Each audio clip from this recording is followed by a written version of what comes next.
This is your Classical Break, your daily dose of classical music. I'm Tyler Alderson, and today we're going to be listening to Carl Maria von Weber's Concertino for Clarinet and Orchestra. Weber was one of those guys who was born to be a musician and composer. His father was a musician and a theater director, his mother was a singer, and his cousin, Constance, ended up marrying none other than Mozart. Weber could play the piano before he could walk, although that had more to do with a hip problem that meant he couldn't walk until he was 4, but still, you get the idea. He was a gifted kid. He published his first pieces at the age of 12, premiered a successful opera at 14, studied under some of the top composers of the day. Things were really looking up for him. And when he assumed control of the Breslau Opera House at the age of 17, expectations were high. But as you might be able to guess from the way that I've been telling his story, things didn't quite work out as expected. He wanted to restructure the organization by letting go of some of the older singers and expanding the orchestra, all in the hopes of performing newer, more challenging works. But not only did he clash with the musicians, his reforms weren't popular with audiences. And within a couple years, he was on very thin ice. Things got worse when he accidentally drank engraver's acid. Apparently it was in a wine bottle and he mistook it for wine. I've read some allegations that he was poisoned, and there were certainly a lot of people willing to do it in Breslau at the time. But however it happened, he got very sick. He had to take a leave of absence, and when he returned, his changes had been rolled back. He figured it was best to resign. Things didn't get much better for Weber after that. He got a job with a duke as a secretary, but ended up in deep debt. His father was also having money troubles, and he dealt with them by diverting funds from the Duke into his own pockets. And when that was found out, both father and son were thrown in jail and eventually banished. So what do you do if you're a musician who's hit rock bottom? Well, the answer was the same then as now. Launch a comeback tour. He met a young virtuoso on a relatively novel instrument, the clarinet, and the two teamed up for a series of concerts that would get Weber back into good standing, leading to many more concerts and prestigious positions for him. This concertino was written for that tour without much time to spare. Weber wrote it in 3 days, gave it to Berman, the clarinetist, who had 3 days to learn it, and then boom, the first concert with the King of Bavaria in attendance.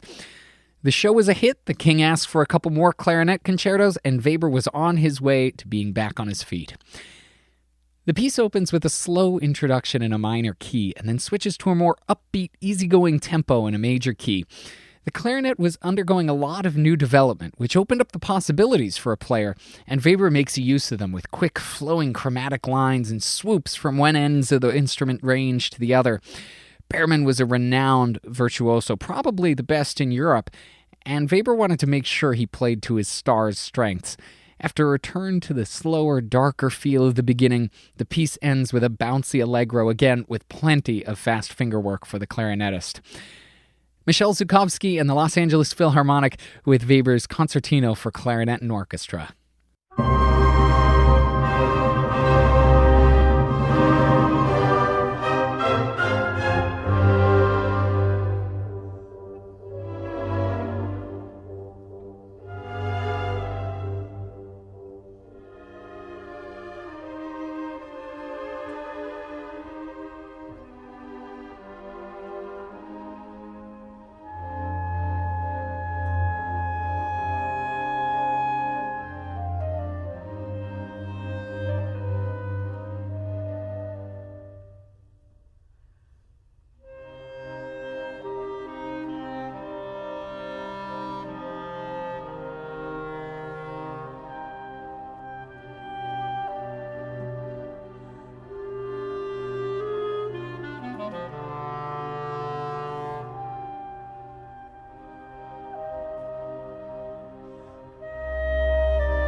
I know it doesn't sound like new technology now, but a lot of people in the audience listening to this would have been hearing for the first time some of the new advancements in clarinet technology, and Weber made sure to highlight some of the things that were now so easy to do for clarinetists that had been so hard before.